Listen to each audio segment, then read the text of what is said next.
Hi, and welcome to Check Your Thread, a podcast about sewing more sustainably. My name's Zoe, and I'm obsessed with sewing. I've been blogging about it for over 13 years and am the creator and host of the popular handmade wardrobe challenge, Me Made May. But like many people, I've become increasingly concerned about the climate crisis and the way my lifestyle contributes to it. So in this podcast, I'll be nerding out about making clothes whilst exploring how to minimise the negative impact that it may have. I really hope you'll join me on this journey. Hi, awesome listeners. How are you doing? I'm doing well. I'd love to hear what you've been making. Since the last episode intro, I've made my daughter a pair of trousers and myself a pair of PJ bottoms, both using fabric from my stash that's been in there for way over a year. My daughter's trousers are made from a super vibrant parrot print cotton fabric. I used the Belle Etoile Near trousers pattern, which have an elasticated waist. I was also planning to make the elasticated ankles like the first time I used the pattern. However, this parrot print fabric is a bit on the thick side, so I've just made kind of like a deep hem instead. My PJ bottoms are made using the next pattern that I plan to post about in my Free Pattern Friday blog feature. So, I'd like to mention an Instagram hashtag/challenge that I heard about this week. It is hashtag the Great Winter Stitch Up, and it's launched by Fat Thighs and Mermaid Pants, partly in response to the horrendous rise in energy bills that we are currently experiencing, which are set to rise even more this autumn. The creator is suggesting makers add it to posts about winter sewing plans to help those who are hoping to make warm layers to get through the winter using minimal heating. I found this interesting because it's like another example of how sewing is sometimes used to deal with what's going on in people's lives and in society more broadly. I don't think that this necessarily counts as activism or craftivism, but if it helps some people stay warmer, then that's definitely a good thing. I'm sure that every UK listener already knows about the rise in energy bills, and that this, combined with rise in food prices, a lack of decent affordable housing, a rise in interest rates and a stagnation in wages, is pushing more and more individuals and families towards the breadline. I read in The Guardian the other week a prediction that up to 3/4 of UK households could be in fuel poverty by next January, meaning that fuel and energy will cost more than 10% of a household's income. It is truly terrifying what this is going to mean for millions of people. Plus, it is also happening at a time when energy companies are recording record profits for their shareholders, which is surely no coincidence.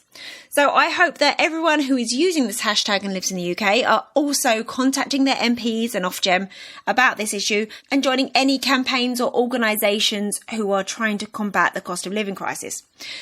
Personally, I've just joined the Enough is Enough campaign, which is calling for 5 things: a real pay rise for workers, a slash in energy bills, an end to food poverty, decent homes for all, and to tax the rich. You can find out more and to sign up to support the campaign at weSayEnough.co.uk. Maybe I'll see you to March someday soon. I've put the links to this campaign and to the Winter Stitch Up hashtag in the show notes. Okay, moving on. Massive thanks to Catherine for signing up to support the podcast via Patreon this week. If you want to help keep this podcast afloat and feel that you are able to contribute the cost of a cup of coffee, or more or less, each month, please seek out the link to do so in the show notes or on the website checkyourthread.com. So today's episode is the second half of my conversation with awesome zero-waste designer Birgitta Helmersson. In last week's episode, we heard about the journey that led Birgitta to create clothing and sewing patterns that follow zero-waste principles. In this half, we get stuck into Birgitta's process and the challenges faced when producing zero-waste designs, which anyone who has ever dabbled in pattern drafting will find so interesting. Birgitta also talks about her deep love of textiles, the roots of which she traces back to her Swedish paternal grandmother, and tells us about her innovative scrap-busting solutions. Here we go. Enjoy. So tell me a little bit about your process. Like, how do you go about creating a zero-waste pattern? Is it like you have an idea for a garment first and then you start playing with bits of paper? Or do you go straight to fabric? Or... So the way that I come up with my designs are very tied into the actual process of making. Right. So I'm really not in touch with trends or looking at different fashion things, or I don't know. I'm very rarely looking at other garments, actually. Sometimes I wonder, should I be more in touch with... Yeah, but I usually will start out with an idea of a silhouette, or even just as simple as I want to make a shirt. How am I going to make a shirt? And I think the reason it's gotten easier for me is because I have a bank of patterns and shapes in my head, and also, that we've already developed that I have to work with, that I've been working on for, a decade. And so I'll usually sort of start with, a little bit of an idea of a silhouette or a shape that I want to do. And then I just start sketching more just the actual layouts. I'm not sketching. Okay. I'll start with maybe a sketch or something of the garment, but then I just start figuring out, okay, so what's the fabric width I'm working with, and how am I going to fit all these pieces in? So the whole process is so tied into the pattern making. It has. Yeah. Otherwise, you're going to end up with all these parts that you have to figure out how to use. And I like to also have a use for everything, not just a decorative use. I mean, sometimes it becomes a decorative use, but generally... Yeah, if you can make it a facing rather than... Yeah, exactly. Or a pocket or something. But I've always wanted to also keep my designs really, and I said this before, but just really minimal and wearable. And I kind of want them to look more kind of classic and timeless than really futuristic, handled in this, there's amazing stuff being done with zero waste patterns, and really intricate. Yeah, but some of it does not look wearable in the real life. Yeah, and I think it's amazing to be explored, all of this sort of stuff in a conceptual way, and it helps us to come up with, other ideas and ways of working. But for me, I really wanted them to be, just like really kind of wearable everyday garments. Yeah. So what's the most enjoyable part of the process for you? I love working on new ideas. So if I'm working on a new pattern or a new shape, I really enjoy that process. So making the sample and figuring out the layout, I find it really, really satisfying. If it doesn't work, I feel a little bit kind of bummed out, and not everything works. And that's the whole thing. You have to remind yourself. Because if it was easy, literally Exactly. So, I think it's more if you have this idea and you're like, this is going to work, it's going to be amazing, and then you do it and it's not. But I am getting better at that over the years. It's the process. It's part of the process, Yeah. Are there any garments or styles that you're desperate to make, but they just keep evading you? Yes, like a jumpsuit or like a boiler suit, overall super hard. The pant was evading me for many, many years, and I can't tell you how satisfied I was when I figured out the zero waste block pant. It was one of those like, that's pretty good. I'm pretty happy with that. I'm going to take that whole one. Oh, yeah, I'm going to take that one. Because, I did actually. The pant was something that I worked on for a very, very long time with little success. Really? What was the problem? Very difficult to firstly fit a pair of pants into a certain width. Let's say we're working with like 145 wide. It's like a very standard, maybe linen fabric. Sure.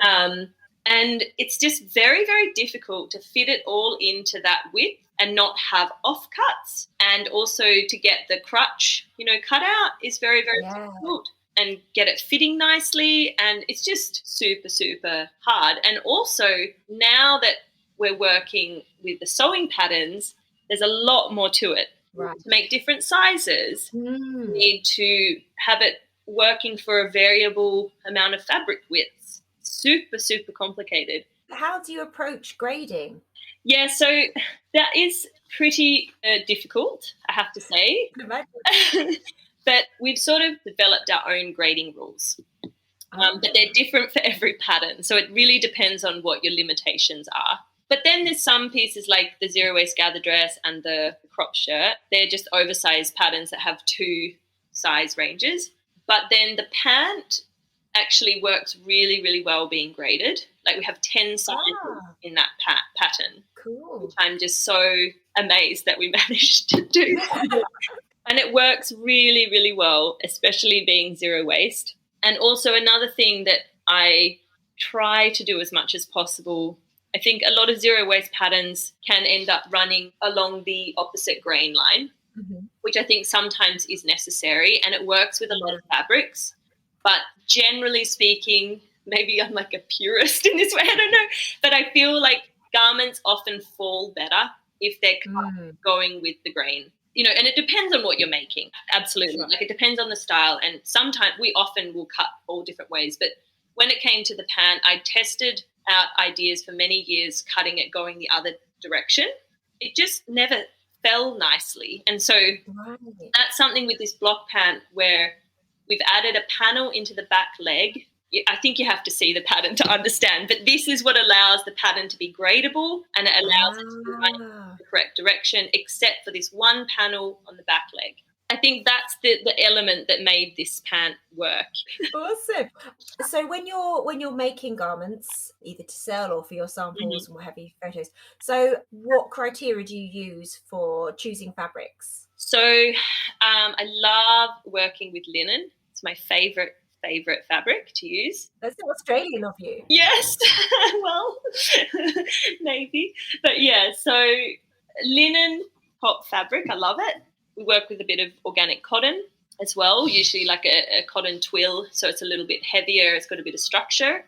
And really I love fabrics. I love textiles, and I never really design any garments without choosing the fabrics first. So I always, if we're doing new things, I'm always starting with what I can find, what fabrics I can find, what colours and what widths they are, how the different checks or colours will work for a specific design. So I always start with the textiles, and I just love anything that feels nice and comfortable. And so when you do find that either because of the fabric is a different width than you initially kind of envisioned or what have you, and you do end up with offcuts, which are often kind of more strips or rectangles, aren't they, when it comes to zero waste patterns? Yeah. So what do you do with those? Like, do you have uses for them, or do you have like systems for storing them? We do have some offcuts, but I will say actually that even if we end up with different width fabrics, they will generally almost always work for the same patterns, because we'll slightly change the layouts. Or like, for instance, the zero waste gather dress and the block pant, they can work for varying widths. But it means that we would cut them separately, so we wouldn't end up with any strips down the sides. But so like the block pant and the gather dress, you can use between, I hope I'm saying this right, I know the gather dress is between 135 and 155. So as long as we get anything within that range, it's going to work. It's not going to have cuts. But we do have offcuts still sometimes, because you've got ends of the rolls. You can't always order the exact meterage. And also quite often now we do cut off the selvages. So we might cut off like a inch long strip on each side, because the selvage can sometimes be a little bit tight and make the garment not sit as nicely as it should. So those sorts of things with all the strips, we're saving those. It takes a very long time to get enough though. But I'm actually sewing them all together and making a really big yarn ball to do a rag rug. But that's long term, because this is actually a project I've done a long time ago when we were in Melbourne. But I used all of this is before everything was zero waste, so we had a lot more scrap. But I used all of our offcuts and made this huge rag rug for an exhibition in Melbourne. Did you? And so is that like plaiting, or is that it's like a heirloom crochet stitch. So it's done by hand using like a big fat crochet needle. It was very time consuming. So it's not like a commercial idea that you could go and, sell a lot. But it was a really fun project, and we still have that rug in our house. It's like, it didn't sell because I made it so expensive. I was like, how many hours did it? But I'm glad, because now we own it and it's amazing. It's like, think about 4 meters long maybe. And 1.5 wide or a little less. Wow. It was really, really big. It was a huge project. But it looks amazing. So we want to try and do something like that again. But we don't have as many offcuts as we used to. So it's going to take years. So that's a very long-term plan. Yeah. It's more of a personal project, but I'm working on using those. And then also, if we do end up with these bigger sort of strips when it's on the ends of fabrics, and also just sometimes when you're sampling things and you end up with different bits and pieces, we're actually saving all of those into similar sizes, and then we're going to join them all and make patchwork pieces. Nice. Which we've done actually quite often in the past, but again, and they'll be used within garments. Exactly, and it does take actually quite a long time to get enough, but we've done that the whole time, really. Yeah. Since I bet those pieces look amazing. They're beautiful, but they're so time consuming. I love working on anything patchwork, but yeah, it's very, very time consuming. Yeah. Awesome. And you've got some gorgeous garments that are made from like upcycled tablecloths. Yeah. So we've been collecting vintage fabrics for a long time now, actually. And so we have all these shelves up high in our store that have them all sitting in there, and we take from there and add into it and everything. But that actually all started, well, actually, it really did start when I started my store in Melbourne. I started sourcing vintage and secondhand wool blankets in Australia and making coats. And so we would do, I don't know, maybe like 10 a season or something, and they always went really, really well. Yeah, so that's where it started, with this idea of collecting fabrics and things. This is another one of my many business ideas in the past. I was like, I'm only doing vintage blanket coats, and that's all I'm going to. Yeah. And but anyway, I moved on from that because got more into the zero waste sewing patterns and things again. But anyway, so when we came to Sweden, my partner Sam and I started another label. Oh, right. Called Helgross, which is our last names combined, Helmersson. Oh. We thought it was a bit of a play on words because in Australia it sounded like that's hell gross. Yeah. And so we thought it was funny. But anyway, it didn't have the same effect in Sweden, because in Sweden, if you translate it directly, it means weekend rose. This is a total opposite of what we were intending. Anyway, but we started that label when we were doing unisex clothing, workwear-inspired clothing, and we started using a lot of vintage fabrics. And that all started from actually visiting my grandparents' farm here in Sweden. So my dad is Swedish, which is right. where the Swedish side comes from. And so I spent my childhood, when we lived in Sweden, for around 5 years, from about the age of 4 and 9. We visited my grandparents' farm every weekend. Right. And we always would be exploring like the attic and, everything. Like there was so much to explore and so much old stuff everywhere and textiles. And so my grandmother had this big floor loom up in this little tiny room in the attic. Yeah. And she would do a lot of weaving rag rugs and weaving finer things as well. And she wasn't doing it from an artist point of view, although I considered what she did as art, but works of art, but this was from necessity. It was like saving every bit of fabric, not wasting anything. Really, it's a very working class farm, and times were really, really tough back when she had her kids in Sweden. Very, very difficult to make money, and living off a farm was very hard, and the winters were very long, and they had 4 kids, and so she was just kept everything, saved everything, and made rugs and things from any sort of old piece of fabric that she had. And I think a lot about her now when I'm doing this. In a way, there's definitely a tie there for me. So, I spent a lot of time there at the farm, always looking through all these textiles and drawers and things. And so when she passed, I think I was about 23, she passed away, and went back to the farm with my dad, and I just found so many textiles. And this is then at an age where I'm like, okay, maybe I could use some of these. Then when we moved to Sweden in 2018, we went to the farm and just brought back as much as we could, because a lot of this stuff was getting thrown away as well. Right. And actually Sweden has a really long history of textile craft, a big history of weaving. It's very common that, if you have like a grandmother or great-grandparent who passes and you go through their house, it's just filled with textiles that they've made themselves, or there's so many looms here, and really? and just so a lot of stuff is just not getting used, and there's so much of it. I love that there's such a clear connection between what your grandmother was doing and what you're doing, although there's so many differences, but there's like a real, and you've got that amazing rag rug of your own. I mean, I don't know that I thought about that in the beginning when I started doing this, but No, now, I'm sure. definitely now that I'm back and we've spent a lot of time, the farm is still in our family. You know, I go back there from time to time and there's not much stuff left. I think about it a lot now, how much of a sort of interesting connection that is, because, you know, I think I was subtly inspired by that as a kid. You know, my grandmother was always the first one to wake up, the last one to go to bed. You know, she was a really, really hardworking woman.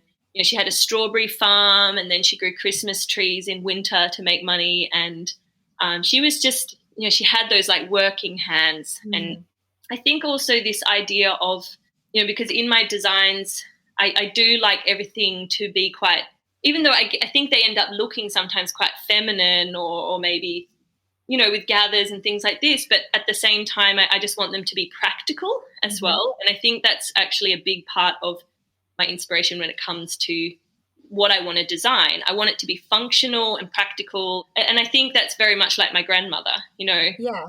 I wonder how she felt about making, I wonder if she enjoyed the process or for her it was a necessity. That's an interesting question. And like, I think I should ask my dad that. I've never thought about that. You know, if I was to answer that with my own, to think about what I think, I don't know whether she necessarily would have. Although maybe I'm wrong. Yeah. You know, in a similar way, like my grandmother was a seamstress. That was like her job. I guess you now call them garment worker because she was in factories manufacturing, like during the war, she was manufacturing coats for the army and stuff. And I can't imagine that was fun, you know, certainly not creative in any way. Yeah. But I wonder if somehow, I don't know, there's something about the muscle memory that's maybe, this is me going very hippie. Yeah, no, but so I really I remember looking through all the textiles and always being really, really interested in them. But it wasn't until I was an adult, many, many years after she had passed away, that I actually discovered that she had been weaving a lot of this herself and made all of this herself. So the farm is such an old place, you know, and there was always something to discover, you know, looking through cupboards. And after she passed away, it was always really, really fun. You know, it's that adventure. Like I'd go with my sister and we'd sneak into the attic and there's cobwebs and it's a bit dangerous. You're not really supposed to climb up those stairs because one of them is probably going to break at any moment. And as a mother, I'm terrified right now, but yes. Exactly. But I mean, it was a very formative part of my childhood. That sounds really magical. Yeah. So are there any developments in the works or any new patterns in the works that you can drop some hints for us about? So there's a lot going on right now. I can't talk about all of it, but there's a certain project or two that's keeping me extremely busy, but it's sort of holding me back from being able to do a lot at the moment with other things. It's very, but it's. Love this is so secretive. Anyway, but otherwise, I really, really, really want to do one or two more patterns this year. We haven't released one since the block pant, which was January or February, I think. Right. But it's just so time consuming. But I really, really want to be able to do this year, sometime in the next couple of months. I want to have the zero waist bell jacket. I've been waiting for that. So that one, I'm very, and I really hope that I have it in time for at least autumn, or at least, you know, not for the end of winter, but we'll see what happens. So working on that, and actually we've been working for a really long time on updating a couple of the patterns because the block pant is a slightly new way of laying out the patterns, which we think works a lot better. So I really wanted to do this for the gathered dress and the crop shirt. As usual, it's very, very, very time consuming. And then I'm like, I'm still working on the old patterns. I should be working on these. Yeah. They're fine. Leave them. Exactly. But also another really exciting thing that we're working on is actually looking into translating some of the patterns into some other languages. That's awesome. So that's something in the process, which is interesting because I think, of course, you know, it's something I've only just become aware of in the last couple of months and realizing that we don't have full-size paper patterns. And so it's not that easy to understand if you're not speaking English, because all the instructions are in English. So I think it's got a lot of... That's really cool. Yeah. So what languages are you focusing on first? They're all going to take a long time, so no one get too excited yet. But the languages we're looking at are Japanese, Swedish, because we're in Sweden and we often get... I mean, most people in Sweden speak amazing English. But at the same time, it's sort of becoming this thing. Well, we are based in Sweden and we're a Swedish company, so we do get requests quite often. So we're thinking Swedish and perhaps German and French as well. Very cool. But we have to sort of take one step at a time. Yeah. I can really see that your designs would really be very popular in Japan, because I mean they have all those beautiful Japanese sewing books, don't they?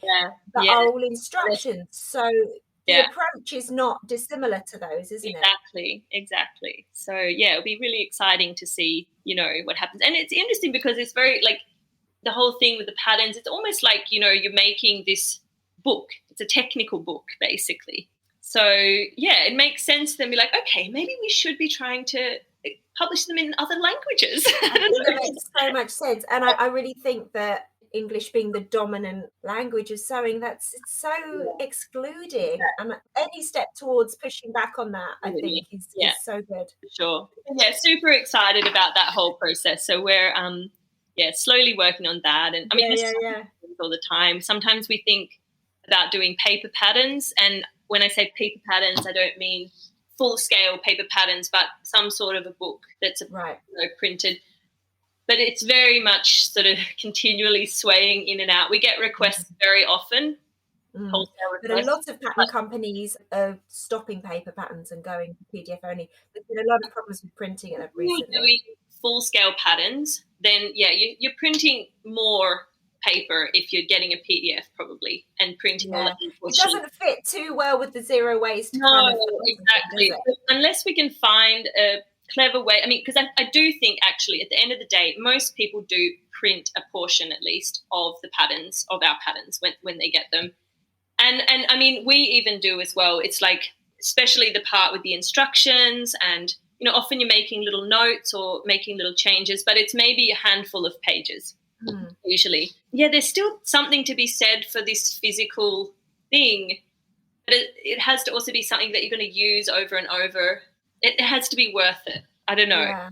I saw on your website that you had a child's version of the gathered dress. Yes. Is children's zero waste patterns on the horizon? I've thought about it, but I think it would probably be more maybe putting out hacks, to be able to...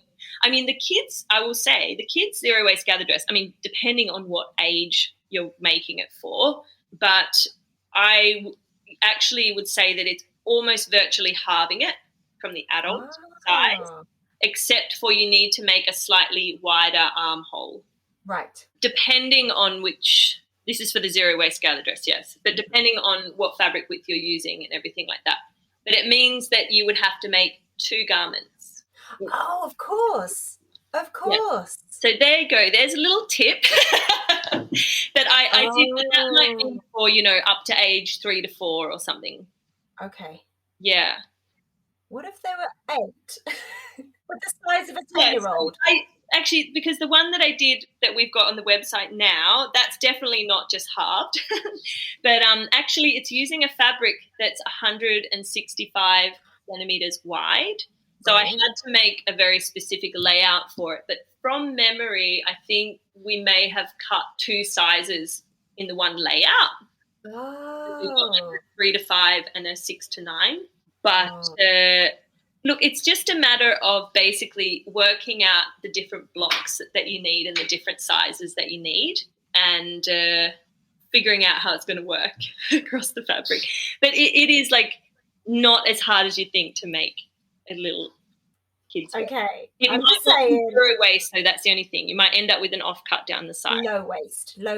Exactly. We say low waist, good rectangular size offcut that's easy to use. Make something cute. Make a scrunchie, blah, blah, blah. Yes. Exactly.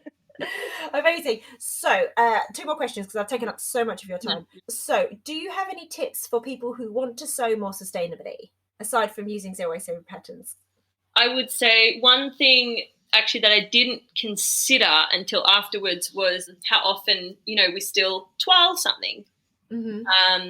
And I think it's still very necessary in some ways, because you want to make sure that the pattern you're using is going to be really good before you use the good quality fabric that you spent time on. So my tips would be perhaps in that process. So if you're twiling something, twirl using an old sheet that you've got from the op shop or something you've got at home.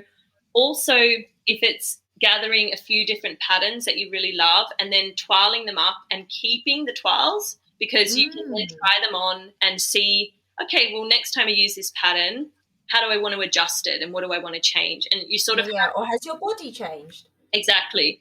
So then you have a base to work with. It's like a sample that you can keep and use to sort of figure out how you want to do your next. That's a good idea. Don't get rid of your twirl. Yeah, and then you don't need to remake another twirl to test it. And I think also moderation is still the key with anything, right? So there's been this huge boom with people sewing from home, more and more people wanting to do that, and that's super exciting. But, of course, that can also lead to overconsumption in the amount of fabrics we're buying. So I think just to try and remember that as well, to still consider what you're making, like buy the patterns that you like the style of and that you want to wear, and still not just making for making's sake. Yeah, make sure you're making something that you will wear that fits. Yeah, which you can't always know for certain. I mean, it is often a bit of trial and error, and when you're learning to sew, absolutely, and that's all part of the process as well. But, of course, like anything can become this big explosion and lead to like all of a sudden the amount of fabrics we're selling. And Awesome. So you are a massive inspiration to so many, but what makers or designers or businesses or anyone else do you look for inspiration?